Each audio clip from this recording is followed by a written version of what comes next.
Assalamualaikum warahmatullahi wabarakatuh.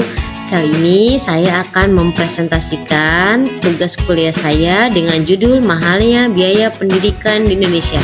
Sebelum memulai video ini, jangan lupa untuk subscribe channel ini supaya kalian bisa mendapatkan berbagai sumber informasi dan berbagai macam presentasi buat kalian yang sedang mencarinya. Terima kasih. Video ini dibuat sebagai tugas akhir ujian semester problematika dan inovasi pendidikan dasar dengan dosen pengampu yaitu Ibu Dr. Haji Ihsanah L.Pulupo MPD. Perkenalkan, saya Filda Erniza Ervani, mahasiswa Pasca Sarjana Pendidikan Dasar Universitas Muhammadiyah, Profesor Dr.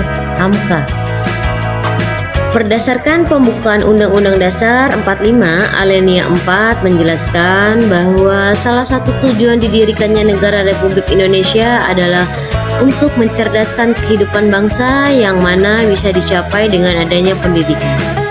Dalam Undang-Undang Dasar 45 Pasal 31 Ayat 1 juga menjelaskan bahwasannya tiap-tiap warga negara berhak mendapatkan pengajaran yang mana dalam hal ini berarti negara mempunyai kewajiban dalam memenuhi hak warga negaranya dalam hal pendidikan. Sehingga menanggapi hal tersebut, pemerintah berusaha melakukan program pendidikan gratis yang diatur dalam Pasal 34 Undang-Undang Nomor 20 Tahun 2003 tentang Sistem Pendidikan Nasional, menetapkan bahwa pemerintah pusat dan pemerintah daerah menjamin terselenggaranya program wajib belajar pada jenjang pendidikan dasar tanpa memungut biaya. Berikut adalah tabel anggaran biaya pendidikan anak di Indonesia khususnya tahun 2023-2024. Di sini kita lihat bahwa anggaran untuk anak TK kisaran yang paling rendah itu biayanya 10 juta. Nah, SD untuk SD yang berfasilitas lengkap dan berstandar nasional maupun internasional dimulai dari harga terendahnya itu 13 juta dan di masa yang akan datang itu kira-kira bisa 17,3 juta sekian-sekian. Nah, yang SMP itu kira-kira 13,5 juta untuk tahun ini biaya yang terendah, dan biaya yang akan datang itu diperkirakan sekitar 44 juta itu SMP. Nah, yang SMA itu diperkirakan tahun ini SMP yang swasta itu bisa sampai harga terendahnya itu 14 juta dan harga yang masa akan datang itu 44 juta. Nah, akan tetapi pemerintah itu memiliki program pendidikan yang gratis. Dari isi Undang-Undang Dasar Negara 1945 diharapkan agar semua masyarakat dari Sabang sampai Merauke itu bisa merasakan apa yang bisa mereka rasakan, yaitu pendidikan yang merata. Tapi pada kenyataannya pengelolaan anggaran pendidikan oleh pemerintah masih banyak yang belum merata sehingga mengakibatkan banyak sekolah yang masih memungut biaya. Persoalan lainnya yaitu mahalnya biaya pendidikan di Indonesia pun pernah diriset dalam hasil survei HSBC pada tahun 2017 yang dimana Indonesia merupakan salah satu peringkat ke-15 negara yang memiliki pendidikannya mahal secara global. Nah, di sini salah satu pendidikan yang mahal di Indonesia yaitu bagian timur. Nah, contohnya itu dari wilayah Papua. Nah, di sana itu pengadaan fasilitas dan sarana prasarana pendidikan lebih mahal dibandingkan daerah di Indonesia lainnya, khususnya Pulau Jawa ya, karena Pulau Jawa itu adalah masih wilayah ibu kota dan pusat pemerintahan. Bahkan lebih mahal daripada kota-kota yang sudah memiliki fasilitas yang lengkap. Nah, karena butuh biaya dan banyak akomodasi untuk membawa hal tersebut ke wilayah Indonesia Timur. Nah, itu menjadikan Papua sebagai wilayah yang memiliki biaya pendidikan tertinggi yakni 4.600.000 sekian, berbeda dengan di Jakarta yang dimana tadi pembiayaannya hanya 4 juta, 5 sekian untuk per 1 bulan sekolah. Mahalnya pendidikan juga dari usia dini, khususnya usia kanak-kanak hingga perguruan tinggi, banyak membuat masyarakat kalangan menengah ke bawah tidak memiliki pilihan lain kecuali untuk tidak bersekolah. Banyak juga anak-anak yang usia dini atau di bawah usia matang, mereka lebih banyak menghabiskan waktu di luaran untuk bekerja karena kemampuan ekonomi yang tidak cukup untuk membiayai persekolahan tersebut.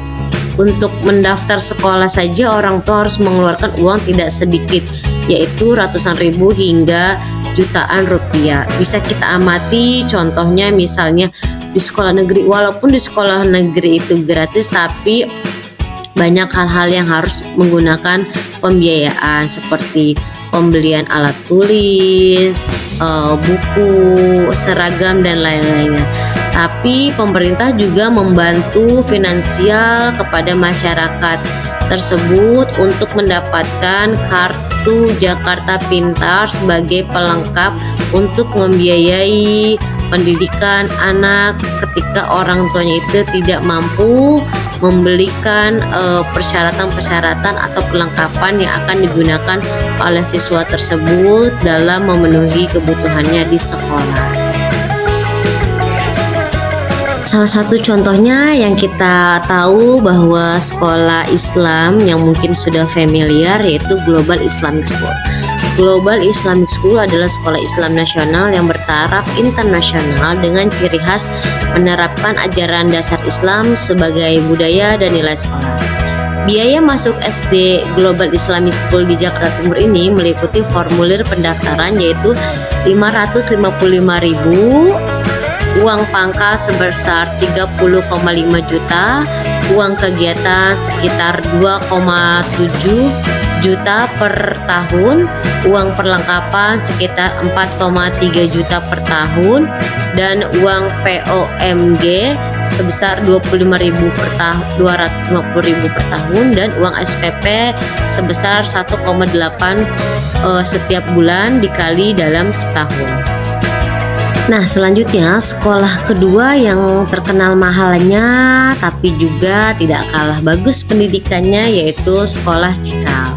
Nah, sekolah ini setiap siswa di jenjang SD-nya dikenakan biaya masuk sebesar 104,3 juta untuk SPP, dan sekolah ini mengharuskan membayar 6 juta per bulannya serta belum dengan uang-uang yang lainnya yang tidak bisa disebutkan satu persatu. Ada lagi contoh sekolah yang terkenal dan memang bagus. Di sini saya mengambil contoh yaitu sekolah SMP dan SMA Lab School. Nah, rincian biaya masuk SMP dan SMA Lab School, Bapak Ibu sekalian, sebelum memutuskan anak-anaknya untuk mendaftar, pastinya perlu rincian untuk mendaftar sekolah tersebut. Nah, dilansir dari artikel yang saya dapat, berikut ada rincian yang harus dikeluarkan untuk masuk ke sekolah Lab School. Nah, uang pendaftarannya itu 400.000, uang pangkalnya itu 34 juta itu setelah lulus. Jadi setelah pendaftaran itu siswanya akan diseleksi, tidak semuanya lulus tapi akan disaring lagi untuk mendapatkan siswa-siswi yang terbaik. Lalu SPP-nya tiap bulan yaitu sekitar 2.100.000, uang buku sekitar 2 juta, uang seragam 2 juta. Jadi seluruh biaya yang harus dikeluarkan ketika masuk Lab School yaitu sekitar 40.500.000. Nah, rincian tersebut ini hanya berdasarkan artikel, mungkin nanti di kesempatan ketika berkunjung ke sekolah tersebut bisa diyakinkan lagi bahwa biaya yang dimaksud sekitar harga 40 jutaan seperti itu.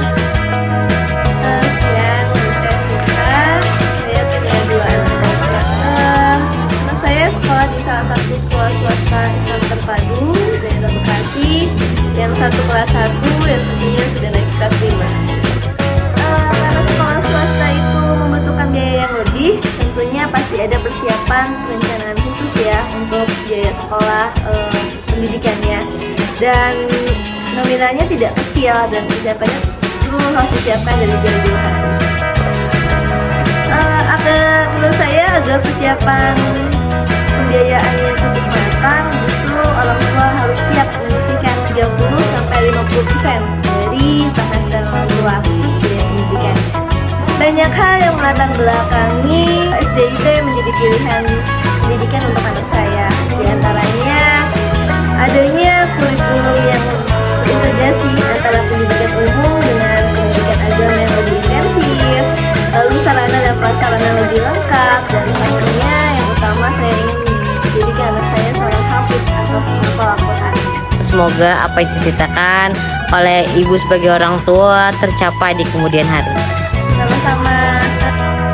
Dari slide sebelumnya dapat kita simulasikan dan kalkulasikan dana pendidikan anak di Indonesia, khususnya sejak usia TK sampai dengan dia masuk ke dalam universitas. Contohnya misalnya dalam 1 bulan saja mengeluarkan biaya paling kecil itu sekitar Rp2.074.832 dikali 180 bulan berarti sekitar 501 juta. Nah, misalnya gaji orang tuanya 10 juta per bulan, maka pendanaan atau persentase yang disisihkan untuk pembiayaan anaknya sekitar 27%, bisa sampai 50% dari pendapatan. Nanti sisanya bisa dialokasikan untuk pembiayaan lain-lainnya di luar pendidikan. Nah, ketika ayah ibu sudah mengetahui biaya pendidikan Indonesia, maka pilihlah